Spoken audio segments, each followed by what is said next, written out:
Paano kung sabihin ko sa inyo na ang isang pribado at pang-araw-araw na gawain ay maaring tahimik na nagbabago sa inyong katawan sa mga paraang hindi ninyo inaasahan at hindi palaging para sa ikabubuti? Bilang isang manggagamot na dalubhasa sa pangangalaga ng mga nakatatanda, sa loob ng mahigit 30 taon ako, si Dr. Mila De La Paz, at inilaan ko ang aking karera sa pagtulong sa mga kababaihang tulad ninyo na muling makontrol ang kanilang kalusugan, sigla at pangkalahatang kagalingan. Ang pag-uusapan natin ngayon ay maaaring literal na magbago sa paraan ng inyong pagtanda. Sa loob ng maraming taon, marami sa atin ang naniwala na ang pag-inom ng isang pangkaraniwang pain reliever na nabibili kahit walang reseta ay walang iba kundi nakakatulong. Ngunit ang mga bagong ebidensya kasama ang mga dekada ng sarili kong karanasan sa klinika ay nagpapahiwatig na mayroong isang nakatagong epekto ang pang-araw-araw na paggamit ng mga tabletang ito sa mga kababaihang may edad na. Ito ay isang epekto na nakakaapekto sa inyong katawan sa mga kakaiba at kung minsan ay hindi inaasahang paraan. Sa artikulong ito, gagabayan ko kayo sa 4 na nakakagulat na pagbabago na maaaring mangyari sa loob ng inyong katawan kapag araw-araw kayong umiinom ng over-the-counter na painkiller sa inyong edad na 60 pataas. Pag-uusapan natin kung ano ang nakakatulong, ano ang nakakasama, at ano ang dapat ninyong bantayan bago pa ito maging isang seryosong problema. Ang ika-4 na pagbabago na halos walang sino mang tumatalakay ay maaring siyang susi sa pagprotekta sa inyong kumpiyansa, kaginhawaan at kasarinlan habang kayo ay tumatanda. Tiyak na ayaw ninyong palampasin ito bago tayo sumisid sa mahahalagang kaalamang ito. Kung sa tingin ninyo ay makakatulong ang impormasyong ito, inaanyayahan ko kayong ibahagi ito sa mga kaibigan o pamilya na maaring makinabang din. Ang tapat at subok na payong pangkalusugan mula sa doktor ay isang bagay na kailangan nating lahat. Kung ang artikulong ito ay may katuturan sa inyo, mangyaring mag-type ng sa mga komento para ipaalam sa akin. Kung hindi naman i-type ang 0. Ang inyong feedback ay napakahalaga at nakakatulong sa akin na mas mapagsilbihan kayo. Simulan natin sa una at marahil ang pinakahindi napapansing pagbabago kung ano ang tahimik na ginagawa ng pang-araw-araw na tableta sa inyong mga batok kidneys at sa maselang balanse ng likido sa inyong katawan. Sa paglipas ng panahon, kahit ang isang gawain na tila hindi nakakapinsala ay maaaring magdulot ng banayad na puwersa at sa mga kababaihang lampas sa ksinto, ang puwersang iyon ay maaaring magkaroon ng tunay na mga kahihinatnan. Tahimik na pagkapuwersa ng bato at kawalan ng balanse sa likido. Hayaan ninyong ikwento ko sa inyo ang pag-uusap namin ng isang pasyente, isang kaibig-ibig na ginang na nagngangalang Elena. Siya ay 68 taong gulang, masigla aktibo, at ipinagmamalaki ang kanyang sariling pamamahala sa kanyang rayuma gamit ang araw-araw na ibuprofen. Ito ang nagpapanatili sa aking pagkilos, sabi niya sa akin ng may ngiti. Ngunit sa likod ng ngiting iyon ay isang tahimik na hirap na ilang buwan na niyang binabaliwala, na mamanas na bukong-bukong, patuloy na pagkapagod at presyo ng dugo na unti-unting tumataas. Dahil lang po ito sa pagtanda, hindi ba, Dok? Tanong niya. Ngunit hindi lang ito dahil sa pagtanda. Ito ay isang bagay na madalas kong nakikita, ang mabagal at tahimik na pagkapuwersa sa mga bato na maaaring idulot ng araw-araw na pag-inom ng tableta. Nakikita ninyo ang inyong mga bato ay kasama sa pagproseso ng halos lahat ng bagay na inyong iniinom o kinakain, kasama na ang gamot. Noong kayo ay nasa 20s o 30s pa, ang inyong katawan ay mabilis na nakakabawi. Ngunit pagkatapos ng 60, iba na ang sitwasyon. Ang inyong mga bato ay hindi na ganoon katibay. Ang araw-araw na trabaho ng pagsala sa mga gamot na ito, lalo na kung walang pagbabago o pahinga, ay maaaring magsimulang magpabigat sa kanila. Ang resulta ay isang mababang antas ng paghina ng paggana ng bato. Ito ay bahagya lamang sa simula, ngunit ito ay patuloy. Sa paglipas ng panahon, maaari itong humantong sa pagpapanatili ng likido, fluid retention, at pagtaas ng presyo ng dugo. Ang mga sensasyon ay nagsisimula ng banayad pakiramdam na masikip ang mga singsing sa daliri, isang pangkalahatang pakiramdam ng kabagalan o pakiramdam na mas madaling hingalin kaysa dati. Pagkatapos ay darating ang mas madalas na pagpunta sa banyo sa gabi, habang ang inyong katawan ay nahihirapang pamahalaan ang balanse ng likido nito. Kung patuloy ninyong babaliwalain ang mga senyales na ito, ang puwersa ay maaring mauwi sa mas malubhang kondisyon na kilala bilang chronic kidney disease. Hindi lamang ito nakakainis, maaari nitong ganap na sirain ang kalidad ng inyong buhay. Nasaksihan ko ang mga kababaihan na naging bilanggo sa kanilang sariling mga katawan, pagod balisa at nabibigatan sa mga sintomas dahil lamang sa paniniwalang ang isang pang-araw-araw na gawain ay hindi maaaring magkaroon ng seryosong kahihinatnan. Iyan ang presyong binabayaran ninyo hindi lamang sa kaginhawahan kundi sa inyong kalayaan, inyong enerhiya at inyong kapayapaan ng isip. Ang tahimik na epekto ng araw-araw na puwersa ay nagiging isang maingay na istorbo sa inyong mga araw at gabi. Ito ay isang nakatagong halaga na hindi napapansin ng karamihan sa mga kababaihan hanggang sa huli na ang lahat. Ngunit mayroon pang kasunod ang kwento.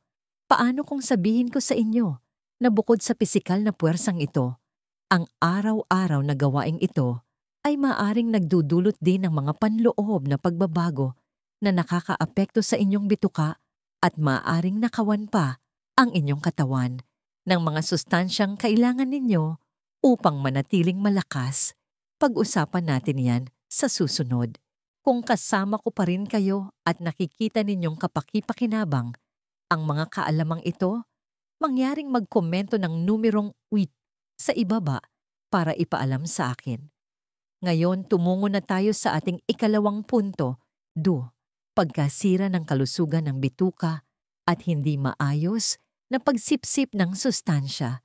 Naaalala ko ang isang partikular na babae, si Sofia, isang 71 taong gulang na retiradong libraryan. Siya ay matalino at metikuloso. Lumapit siya sa akin hindi dahil sa matinding sakit, kundi dahil sa malalim na pagkadismaya. Dok, parang may mali sa pakiramdam ko.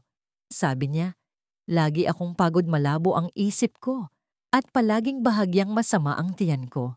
Dahil lang ba ito sa stress? Hindi lang ito stress. Ito ay ang kalusugan ng kanyang bituka na nawawala sa balanse dahil sa kanyang pang-araw-araw na gawain. Karamihan sa mga kababaihan ay nagugulat na malaman na ang araw-araw na NSAID tulad ng ibuprofen o naproxen ay nakakaapekto sa kanilang buong sistema ng panunaw. Akala nila ay tinatarget lang nito ang sakit. Ngunit sa loob ng inyong katawan, lalo na pagkatapos ng edad na 60, ito ay nagdudulot ng sunod-sunod na epekto. Ang mga gamot na ito ay gumagana sa pamamagitan ng pag-block sa mga enzyme na nagdudulot ng pamamaga, ngunit ang mga parehong enzyme na yon ay nagpoprotekta rin sa lining ng inyong tiyan. Sa inyong mga kabataang taon, ang balansing ito ay hindi gaanong marupok. Ngunit habang tayo ay tumatanda, ang ating sistema ng panunaw ay nagiging mas sensitibo. At dito nagsisimula ang problema. Ang araw-araw na paggamit ng mga tabletang ito ay maaaring makagasgas sa protective lining ng tiyan at bituka. Araw-araw lumilikha ito ng mababang antas ng pamamaga at mikroskopikong pinsala. Ang lining ng bituka ay nagiging leaky o nagkakaroon ng tagas. Maaring hindi ninyo ito mapansin sa simula, ngunit ang mga sintomas ay unti-unting lumilitaw, hindi pagkatunaw ng pagkain, pagkabusog, at isang bagong hindi pagtanggap sa ilang mga pagkain. Tahimik na humihina ang kakayahan ng inyong katawan na sumipsip ng mahahalagang sustansya tulad ng vitamin B12 para sa enerhiya at paggana ng utak iron para sa kalusugan ng dugo at calcium para sa inyong mga buto. Hindi lamang ito isang abala. Ang presyong binabayaran ninyo dito ay maaring maging lubhang nakakagambala, matinding pagod na abot buto, pagkalabo ng isip na nagnanakaw ng inyong kalinawan at mas mataas na panganib ng osteoporosis at mga bali. Para sa ilang kababaihan, ito ay umuusad sa mga ulcer, pagdurugo at malalang anemia. Lahat ay maaaring dulot ng kawalan ng balanse sa bituka na hindi ninyo inaasahan. At narito ang nakakabahalang bahagi, ang sunod-sunod na reaksyong ito ay hindi lamang nakakaapekto sa inyong panunaw. Naaapektuhan nito ang inyong sigla, inyong kalooban, inyong kumpiyansa, at inyong talas ng isip. Habang nagpapatuloy ang ganitong pattern, lalo kayong nawawala sa sentro, kapwa emosyonal at pisikal. Hindi na lang ito simpleng sakit ng tiyan. Ito ay ang buong pagkatao ninyo na nawawala sa ritmo. Ngunit ang mga epekto ay hindi nagtatapos sa inyong bituka. May isa pang panganib, isa na tahimik na dumarating at nagnanakaw ng isang bagay na mas personal pa, ang inyong kamalayan sa sarili ninyong katawan. Tingnan natin ito ng mas malapitan. 3. Pagtatakip sa mas malalim na problema at pagbabalewala sa mga senyales ng inyong katawan. Isa sa mga pinakanakakadurog na sandali sa aking karera ay may kinalaman sa isang babaeng nagngangalang Carmen, 74 taong gulang. Nakaupo siya sa aking opisina na may luha sa kanyang mga mata, hindi dahil sa sakit, kundi dahil sa pagsisisi. Akala ko po, karaniwang rayuma lang. Sabi niya sa akin, nanginginig ang boses. Ininom ko ang tableta ko na wala ang sakit, walang dahilan para mag-alala. Pero ngayon meron akong stress fracture sa aking balakang at baka kailanganin kong maoperahan. Tinanong ko kung may napansin siyang anumang pagbabago sa kanyang sakit sa nakaraang taon kahit na banayad. Huminto siya pagkatapos ay nagsabi, siguro po, ang sakit ay nagiging mas matalas at hindi na ito gaanong nawawala. Pero inisip ko lang na dahil iyon sa edad. Hindi lang ito dahil sa edad. Ito ay ang kanyang katawan na sinusubukang bigyan siya ng babala. Kapag ginawa ng walang pag-iisip ang pag-inom ng pang-araw-araw na pain pill, ay maaaring maging higit pa sa isang rutina. Maari itong maging isang anyo ng pisikal at emosyonal na pagwawalang bahala. Ang mismong gawain na, sa tingin ninyo ay tumutulong sa inyo na makayanan, ay nagiging mechanical, predictable at mapanganib na nakakamanhid. Hihinto kayo sa pagbibigay pansin sa mga detalye, ang uri ng inyong sakit, ang eksaktong lokasyon nito, kung ano ang nagpapabuti o nagpapalala rito, o kahit na mga bagong sakit na wala pa dati.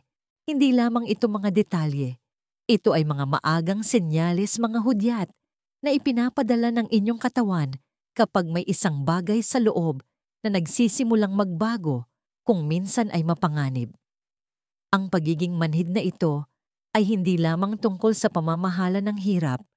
Ito ay tungkol sa mabagal na pagkasira ng kamalayan sa sarili. Kapag hindi na ninyo pinakikinggan ang inyong katawan, nawawala sa inyo ang inyong pinakamalaking linya ng depensa. Ang lumalalang rayuma, osteoporosis, at kahit na ang referred pain mula sa isang panloob na organo ay lahat nagsisimula ng tahimik. Kung manhid kayo sa inyong sariling mga sensasyon, makakaligtaan ninyo ang mga bulong bago sila maging sigaw. Ang presyong babayaran ninyo para dito ay napakataas.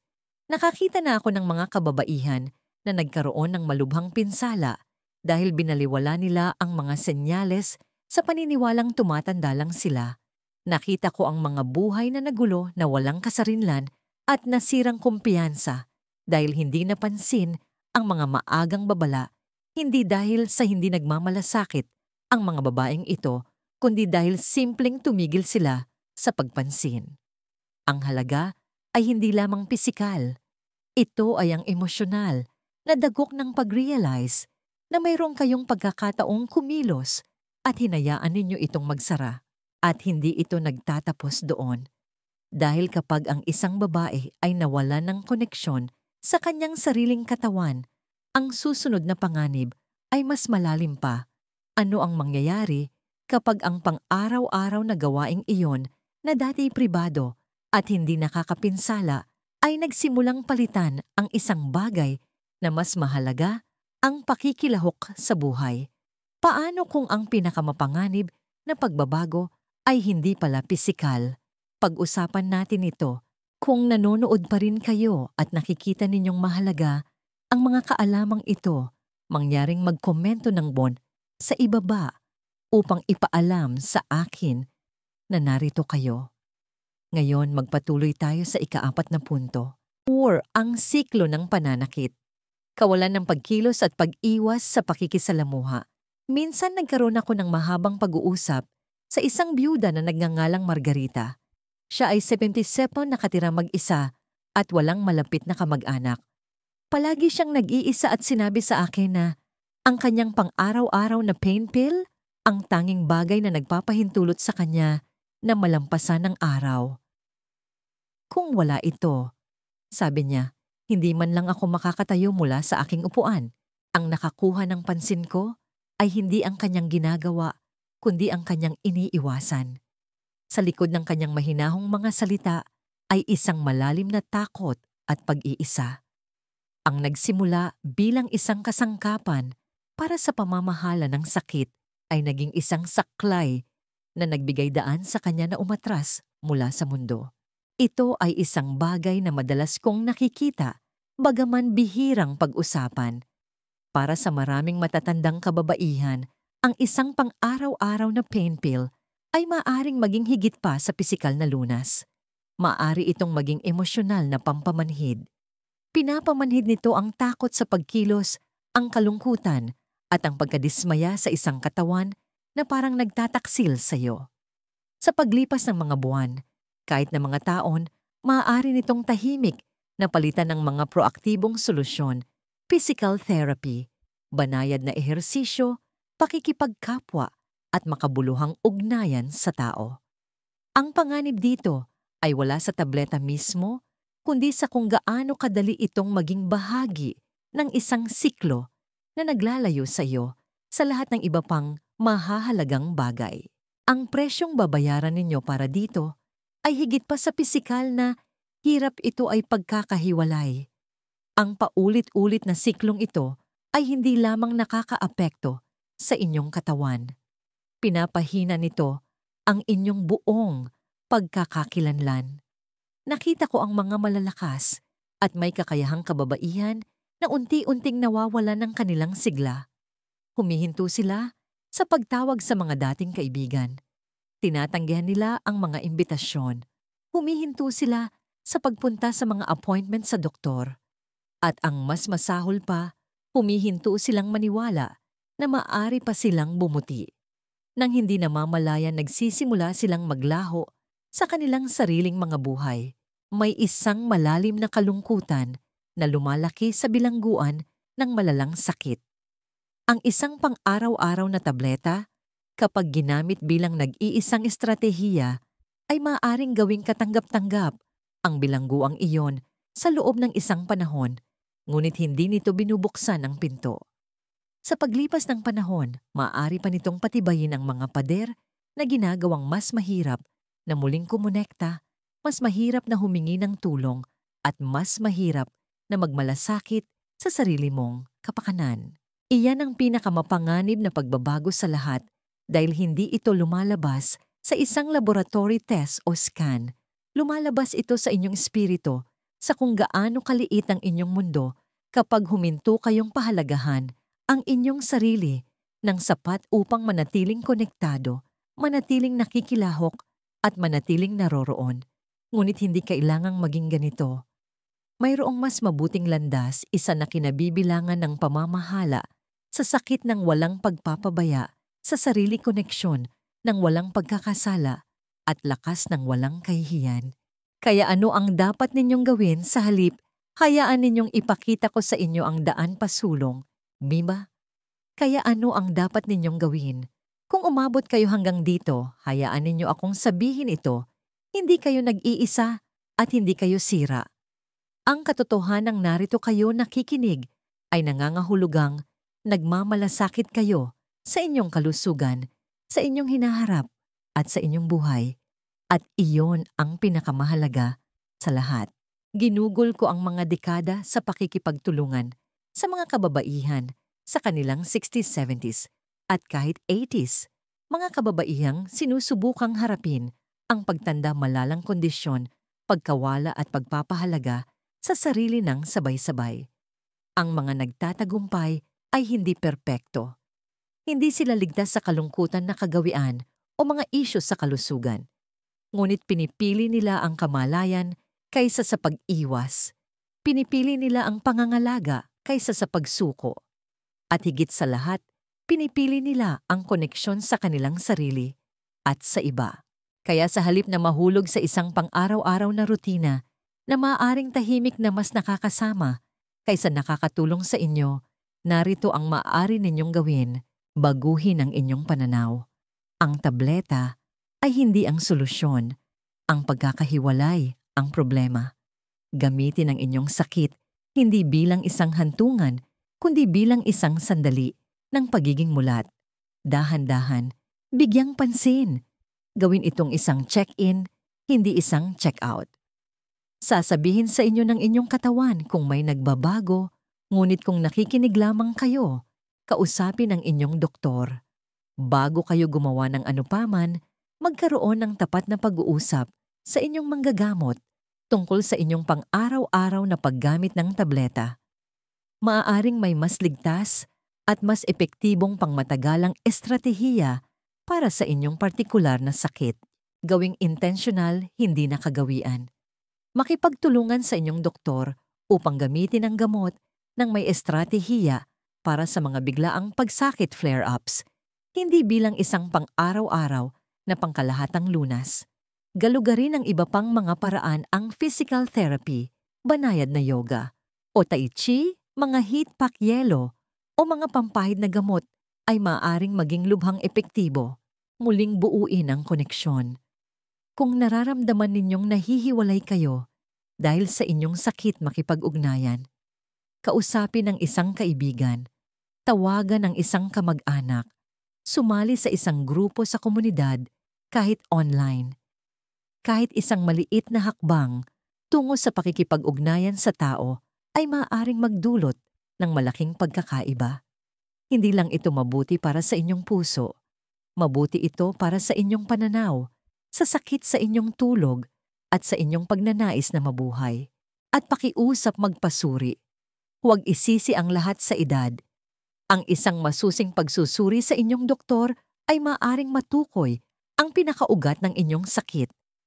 Ang pag-iwas at tamang paggamot pa rin ang pinakamahusay na gamot at ang kamalayan ang unang hakbang upang manatiling nangunguna sa mga problema bago sila maging permanente. Dahil narito ang katotohanan ng pagtanda ay hindi nangangahulugang paglaho. Maaari itong mga hulugan ng paglalim paglakas at pag-unlad kung pipiliin ninyo. Habang tinatapos natin ang pag-uusap na ito, nais kong iwan sa inyo ang isang huling pag-iisip. Ito ay hindi lamang tungkol sa inyong mga sakit at kirot. Ito ay tungkol sa isang bagay na mas malaki. Pag-usapan natin iyan ngayon. Huling kaisipan, isang aral para sa buhay. Kung nanatili kayo sa akin sa buong pag-uusap na ito, nais kong malaman ninyo kung gaano ko kayo iginagalang para dito. Hindi ito madaling mga paksa at tiyak na hindi ito ang uri ng mga bagay na kinalakihan nating komportableng pag-usapan. Ngunit ang katotohanang narito pa rin kayo ay nagsasabi sa akin ng isang mahalagang bagay. Nagmamalasakit kayo sa inyong kalusugan, sa inyong hinaharap, at marahil sa unang pagkakataon, sa mahabang panahon, handa na kayong tingnan ang mga bahaging ito ng inyong sarili, ng may katapatan at habag. Marami tayong napag-usapan ngayon mula sa pisikal na puwersa sa inyong mga bato at ang tahimik na pinsala sa inyong bituka, hanggang sa mga hindi nakikitang paraan kung paano maaring makaligtaan ninyo ang mga pinakamaagang babala ng inyong katawan at kung paano ang isang pribadong gawain ay maaring maging isang pader na naghihiwalay sa inyo mula sa mundo at maging sa inyong sarili. Hindi ito maliliit na pagbabago. Ito ang mga tahimik na paraan kung paano maaaring lumiit ang buhay kung hindi tayo nagbibigay pansin. Ngunit sana ang narinig ninyo ngayon ay hindi lamang isang listahan ng mga babala, kundi isang landas pasulong. Sana naramdaman ninyo na hindi ito tungkol sa kahihiyan o paghuhusga. Ito ay tungkol sa muling pagkuha ng kontrol, hindi lamang sa inyong pamamahala, sa sakit, kundi sa inyong enerhiya, inyong kalinawan, at inyong layunin sa kabanatang ito ng inyong buhay. Narito ang aral sa buhay na nais kong ibahagi sa inyo ngayon. Ang inyong katawan ay laging nakikipag-usap sa inyo, ngunit kailangan ninyong maging handang makinig. Ang inyong sakit ay hindi lamang isang sintomas. Ito ay isang salamin kung paano ninyo inaalagaan ang inyong sarili. Ang pagkakaroon nito ay maaaring maging isang makapangyarihang dahilan upang huminto makinig at magsimulang tunay na magmalasakit muli, hindi lamang sa isang pisikal na kondisyon, kundi sa kung gaano kalalim ang inyong koneksyon sa buhay na mayroon pa kayong dapat isabuhay. Hindi pa tapos ang inyong pinakamagandang panahon at tiyak na hindi pa kayo masyadong matanda para gumawa ng mga pagbabagong mahalaga. Ang gagawin ninyo mula rito, maging ito man, ay ang pagiging mas mulat, pag-schedule ng check-up na yon o pakikipag-ugnayan sa isang taong matagal niyo nang hindi nakakausap, ay lahat bahagi ng iisang makapangyarihang mensahe. Kayo pa rin ang pipili ng uri ng buhay na nais ninyong ipamuhay. Hindi pa huli ang lahat para piliin ang lakas kaysa pananahimik koneksyon, kaysa pag-iisa at pagkilos kaysa pagsisisi. Salamat sa paglalaan ng oras na ito sa akin. Kung ang mensaheng ito ay tumatak sa inyo, mangyaring mag-iwan ng komento sa ibaba at ibahagi ang artikulong ito sa isang kaibigan, kapatid na babae o kasama sa buhay na maaring kailanganing marinig ito. Kailangan natin ng mas maraming tapat na pag-uusap na tulad nito. Ang inyong kalusugan, ang inyong sigla, at ang inyong kapayapaan ng isip ay karapat-dapat na ipaglaban, at ang aking layunin ay narito upang tulungan kayong protektahan ang mga ito.